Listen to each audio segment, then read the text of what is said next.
I've worn every single plate carrier design that actually matters. Not the brands, but the design. And what most people argue about online is completely backwards. So today we're going to make a definitive ranking, from S tier all the way down to B tier. Now, one rule before you all lose your shit in the comments, I'm ranking these out of the perspective of an airsoft or an average civilian. Not the brands or the quality, just the idea or design behind the plate carrier. Because they all do different jobs. An ABS is built to haul weight, a Slickster is built to disappear. So rank a low-vis carrier against a load-bearing one, and if you care about load-bearing, well, you know who's gonna win. So this is just an FYI, so you know what type of context we're speaking when we rank these plate carriers. The main things we judge about a plate carrier's design will be compatibility, ease of use, comfort, and nothing else. So I made this cool little tier list ranking right here. As you can see, some of these pictures are my thumbnails or my own pictures, and the ones that aren't not my own pictures are the ones that I haven't owned myself, but I've worn them for some time when I was around friends that actually had these plate carriers. So I have experience with all of them. Starting in D tier, let's go with the Ferro Slickster. Now the Ferro Slickster isn't a bad plate carrier, period. It has a purpose, but it's a blunt tool. You buy it knowing you'll never build it out, and most people don't want that ceiling when getting into airsoft. Now if you just want to run a free mags and a plate because you're a speed softer, that's completely fine, but for most airsofters, not an option.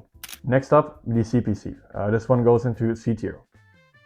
For me, it's basically a worse ABS because it has the load bearing of the ABS, or even a little bit better, but it's not as scalable or compatible with different gears like cummerbunds or whatever else. So it's not that bad, it's just a chunkier ABS that basically allows for less stuff to do with it. Next up is the LV120. Now, I don't want to step on people's nerves here, well, I kind of do, but in my opinion, the LV120 is one of the worst plate carriers I've ever worn, adjusted, and overall had in my fingers in my entire time airsofting and fiddling around with gear. Why? Well, let's start with the most obvious problem with this thing. This thing, at least as far as I know, doesn't allow you to actually expose the rear mounting of the cummerbunds via a flap like every other plate carrier. I'll show you. For example, on my LV120, and yes, we'll get to that, you can lift up the covers on the backplate and expose the cummerbund mount in order to adjust it. On the LV119, that's not possible. So especially when you use QD cummerbunds, which don't have a lot of adjustability on the front like Velcro cummerbunds do, you're kind of fucked because adjusting this thing is hell on earth. Another problem is that it doesn't even give you the option, unlike for example the CPC or ABS, to add a shoulder QD for quick donning and doffing to the side. You always have to pull it over your head, and because the shoulder straps are so thin, because they go up like in a 90-degree angle, you're always going to scrape your ears, your chin, the back of your head. You name it, you probably scratch it with your plate carrier. Now, I don't know how about you, but I don't really want a plate carrier that fights me every time I want to put it on. I mean, if you're into the kind of stuff, get yourself a toxic girlfriend, but not a plate carrier that fights you. Now let's get into the plate carriers that I would recommend any time of the day. Starting out with the ABS without a harness. Now, if you want to know how well that works, I have made several videos about that, linked I think up here or here. You'll figure it out. Now, the ABS without a harness isn't in and of itself a bad plate carrier, but it stays in B tier because it leaves out the best part of the ABS. More on that later. But to sum it up, it's basically a worse JPC. Speaking of the JPC, here we have the JPC 2.0, and oh boy do I have some problems with this. Now, the JPC 2.0 isn't a bad plate carrier. It's used by several soft units around the world. It's one of the most popular and prolific plate carriers on the civilian market, and it's beloved by many, which is why this will probably get me some death threats in the comments, but I don't really like the JPC. Number one, I really like having shoulder releases on my plate carriers. I've mentioned this before. You can pull them to the side and pull them off without taking off your helmet, your eye protection or whatever, and you don't scrape your head every time you do so. The JPC doesn't allow for that. Another downside with the JPC, the cummerbund mounting is, if I'm not mistaken, again on the outside, which I really don't like because it looks bad, and again you have another snagging hazard if you don't have a back panel over that thing. For my personal opinion, it's like you take the ABS and the SPC, more on that later, and combine the worst aspects of both. The SPC because it doesn't have a shoulder release and the outside cummerbund on the rear plate back, and the ABS with its heavy material and overall just outdated design. If you combine those two, that's how the JPC basically got developed. Now, I spoke of it enough by now, let's talk about the SPC. Now, the SPC in and of itself is a really good plate carrier. I like the idea behind it. It's basically as if you took a plate carrier and asked yourself, I wonder how much material we can get away while still remaining at a functional design. That's basically how I imagine this thing got developed. And that's pretty cool, right? The lack of a lot of material and the net on the inside especially combined with vented plates, allows for a lot of breathability on your kit. This is especially nice with Airsoft. If you want to know more about that, I'll link a video somewhere up here again. I should definitely figure out what side I'm talking about at this point. Now the one thing holding it back, which is the same with almost every Crye plate carrier, try saying that 10 times loud. Anyways, is that number one, it doesn't combine well with ferro back panels, and two, it isn't compatible with aftermarket placards without like an axle adapter, which is kind of annoying because you just need to add stuff, to then mount stuff on your plate carrier. The fuck? But that's just what Crye does, right? So moving on. And I think it's really important to mention, all of these plate carriers look really cool. And again, that's really important, especially for Airsoft. It's like 50% functionality and 50% looking cool. And if you need help with looking cool, I would definitely recommend that you check out the Sovereign Design UK store, link down in the description, if you want some cool patches and apparel for your kit. For example, I run their keychain every day, all day now. It's a genuinely pretty cool design. And if you use the code blowling_10, you get 10% off at checkout, which is pretty cool. But to be fair here, I don't get any money from them, just products, so I'm not financially motivated to shill for them here, because that's not what I do. Seriously, I think I need to reiterate on this. I do not shill for companies that give me money. That's not what I do. If I like their product, great, I'll advertise it. If I don't, I will tell everybody how shit it is. So take it from me, Sovereign Design UK are genuinely some cool dudes. Anyways, back to nylon. What zoom level was I? Doesn't really matter. Anyways, now we're finally starting to get towards the top of the line. Let's start with the Ferro Concepts FCPC. Now the FCPC is almost the best plate carrier out there. Almost, we'll get to that in a second. It comes with a reinforced cummerbund. It covers the cummerbund mounting on the back and is readily accessible via Velcro. It is Ferro back panel compatible, obviously, which I really like because I think the Ferro back panels is the best back panels on the market. And outside of Crye placards, it's also really easily compatible with other placards. It's also really comfortable in terms of weight distribution because of the structure and overall design of it. It also has a shoulder QD. Now by now you might say, hey, so why isn't this an S tier then? Well, it traps heat, and a lot of it. This thing has no mesh or netting on the inside, and once you put it on, it's like a microwave for your torso. I've talked about this before. As soon as I put it on, and because I sweat a lot, it's even worse, it just starts to get really hot really fast, especially combined with the side plate pouches that I run. It's a nightmare. Next up on the list is the Shock Concepts V2. This thing is stupid modular. It's basically a mix of the FCPC and SPC done right and futuristic. Modern material, super modular in terms of what plate sizes and shapes it can take. It allows for breathability through the insert pads that you can put on the inside. It has a structural and really cool cummerbund, has QD on both sides of the cummerbund and the shoulders, which you can vary depending on what you need. And with some back panel MOLLE adapters, you can also add ferro back panels or, well, other back panels. And this thing being made by Shock Concepts just gives it another point because in my opinion, Shock Concepts is a really cool company.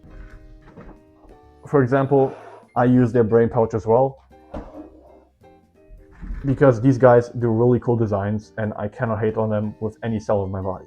But it's a good plate carrier, and that's kind of where it stops, at least in my opinion, which is why it's in A tier.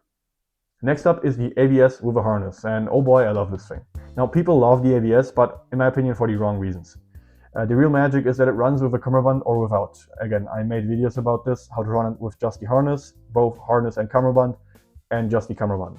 That is pretty cool. And it also has a shoulder QD, which is also really nice in terms of comfort. But the Crye ABS in and of itself is kind of ancient and outdated. But other companies like Alpha Performance offer a better version of the ABS just for a higher price point. Or Ukrainian companies or other repro companies offer a really good or almost same quality reproduction of the ABS just for a more competitive price. Because the price that Crye is still asking for such an ancient design is, in my opinion, quite mad. Now again, the ABS is a great design, but it does have weaknesses.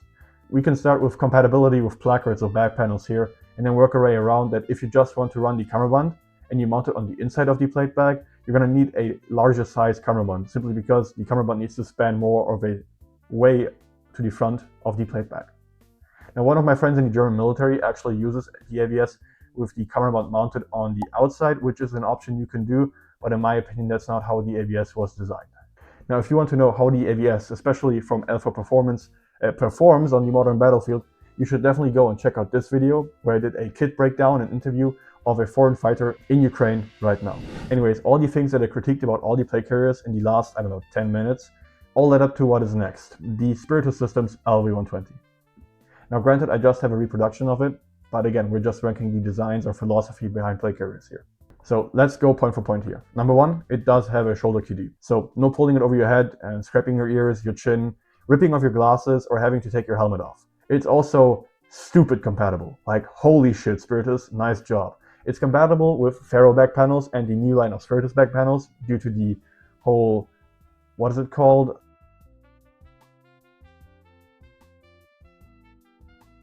It also takes cry placards. I'm not joking. This is a cry system, Hey Strategic TRMP placard, and it fits on a LV120. That's what I've been waiting for this entire time, a plate carrier that can take all kinds of placards, Swift Clip, G-Hook, or Cry, all in one system. That way you don't have to bolt on 5 different adapters just to run a fucking placard. Okay, my camera may or may not have died right now. Anyways, Spiritus also used a different material, X-Spec material. Now I don't want to go too much into materials here because that's not my thing, but X-Spec material overall is just lighter, more stable, and doesn't soak up water as much. That's the TLDR you'll get from me. The cummerbund is also pretty nice, not only because it's way easier to adjust because you can actually open up the back plate, but also because you adjust the cummerbund on the sides, and it also gives a lot of stretch. So let me show you. This is the standard stretch. It might not seem like much, but when you're breathing heavy when running or whatever, this actually makes a difference. And while I don't have a real LV120, let me tell you, the load bearing capability of this design is super nice. It genuinely feels like a cage hugging your body. And the one thing that puts like the cherry on top of the plate carrier design cake is the mesh on the inside. Similar to the SPC, the LV120 has a mesh on the inside. So especially if you run it with a airflow optimized plate backer or like me, vented plates, you will have a shit ton of airflow and probably not get even close as hot as you would with, for example, the FCPC. This is basically the have a cake and eat it too of plate carrier designs, but it comes at a cost, literally $500. But again, I'm ranking the ideas or design of a plate carrier here, not genuinely the real product, because if you're especially like an airsofter, you might be on a budget in terms of gear, and dropping $500 on a brand new plate carrier would be financial suicide for you. But here's the thing that nobody wants to hear. There's not a perfect plate carrier. There's only a perfect plate carrier for you. There's a saying in the Tacticalgear community, which is mission dictates kit. And that's right. You need to figure out what you want out of your plate carrier or what you need out of your plate carrier. You only need 3 mags and 2 plates? Great, run the Slickster. You need actual load bearing for like 24-hour milsim games with a shit ton of stuff on your plate carrier? The ABS or CPC is where it's at for you. And that is where most airsofters, or in general like gear autists, make their fatal mistake. They pick a plate carrier to base their personality on and then build the functionality of it around it. And that's not how it works. It should work the other way around. So what's my function? And then from there, what do I need of a plate carrier? So the LV120 wins, but that's not the real answer. The real answer is deciding what you need before spending a single cent. Anyways, next week I will be reviewing my LV120 replica, so stick around, and until then, LARP.